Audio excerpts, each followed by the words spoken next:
And hello everybody, welcome back to a new video. So today we'll be continuing with the SVG.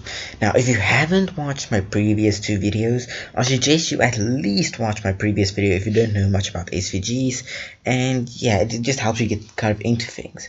So today we'll be showing off to a little bit more of a difficult topic. Or not difficult, but it can be hard to remember. So right here we have a page, it doesn't do anything yet. And we have our SVG element, and inside our SVG element we're going to draw a line. So within this we will have a line element. Now inside of the line element we have two types of coordinates, x1, y1, x2, y2.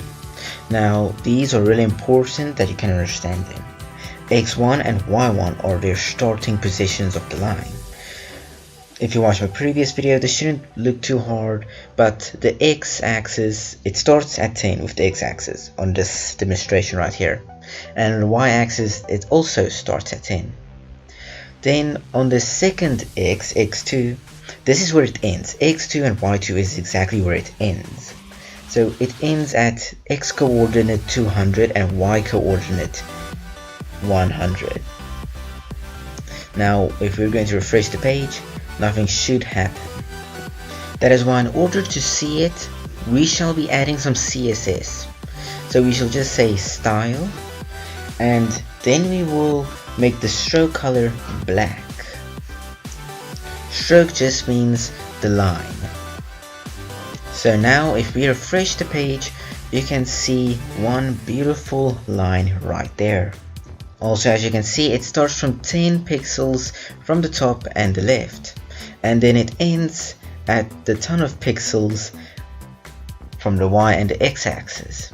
See, so this is x1 and x2. Let's see here.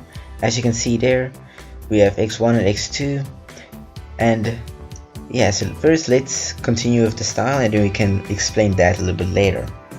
So right now we can also add the stroke width. The stroke width will just say how thick the line should be. So now let's refresh the page, and as you can see, the line has become thick. Next up is the stroke line cap. This says how the stroke will look at its ends. So we want a rounded end, so we will just say stroke line cap round. This will make the ends of the stroke less, as you can see, less squarey and more round. So now in order to let you understand it, I actually want you to do this with me, or do it at your own time actually, and just figure it out yourself. We're going to be playing with where the line ends and begins, so we can show you how it works, because if you watch my previous video, this shouldn't be too hard to capture, but it's also not too easy. So remember, x1 and y1 is where the line starts. If you remember my previous video, where our squares and stuff had an x and y axis, and it's where it started. x1 and y1 is that. And x2 and y2 basically defines how long it should be, because that is where it ends. It's the coordinate where the line ends. If you know some basic maths, this shouldn't be too hard for you to understand. So now let's play around with it, and we can change the y-axis and make it a little bigger. If we refresh the page, you can see the line went downwards because the y-axis is right there. Now let's make the x-axis a little bit smaller, so the line will be somewhat shorter and a little bit more to the left side of the page. If you have watched my previous video, you should be getting what's going on by now. Now to make it easier to understand, we're going to make the y-axis exactly the same height as the first part. So y1 and y2 is exactly the same now. And as you can see, x-axis extends the length according to the x-axis, you know. And now let's make x the same as what it was as x1, and then y2 we can extend to make it longer. As you can see, it goes downwards more because that's where the y-axis is. Now, if you don't completely understand, I suggest you take 10 minutes of your time and just do this on your own.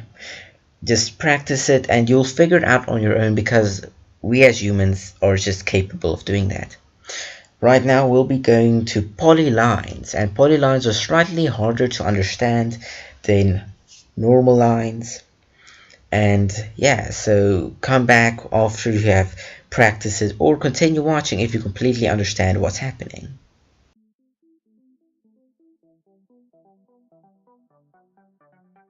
Okay, now that you hopefully understand all about the line, we can continue to the polyline.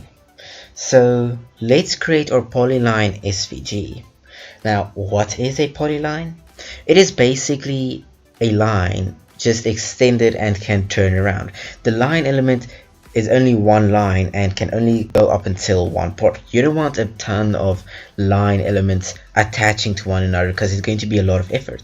So we have the polyline, which you can create eyes or circles or whatever with, and by adding a bunch of points to it. I have a video where I use these to make an anime eye. I'll leave the link in the description, or a pop-up will pop up.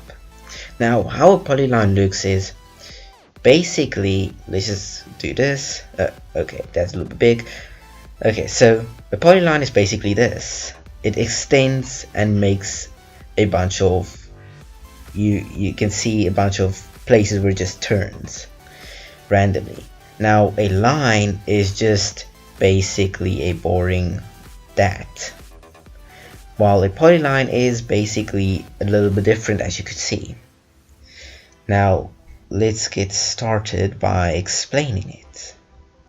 Now, a nice thing to do is you can extend your whole element so you have more space. So you just do that if you feel it's more comfortable to have a lot of space to look at. Now, first up, we can add the CSS. So let's make the stroke line joint meter.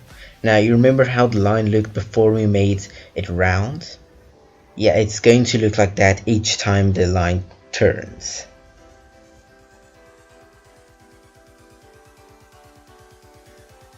Now we can make the stroke color black and the stroke width 12. Now, if you watch my previous video, you will well know what fill means.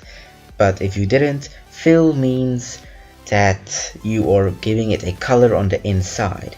Once you connect a polyline into like some sort of shape, for example a square, if you use fill, it will color in the inside of it. Now, if you would refresh the page, you would find nothing. Now, we're going to be working with points. Point attribute is basically you adding x and y dots to the whole SVG element. Now, it's going to be like this. You make a points attribute, you equal it, and you say x1, y1. Next part, x2, y2. Then you start again, x1, y1, but this one will create a new line. So let's continue. So we have one line here, but it's only x1 and y1. Let's extend it so it has an x2 and y2. Now, if we have that and we refresh the page, we should have a normal line. As you can see, there is our line. But this isn't a polyline yet. This is just a normal line. As you can see, it has an x1, y1, x2, y2 right there.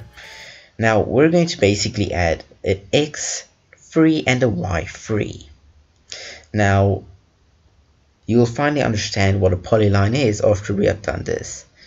Now, as you can see, we added a new part to it.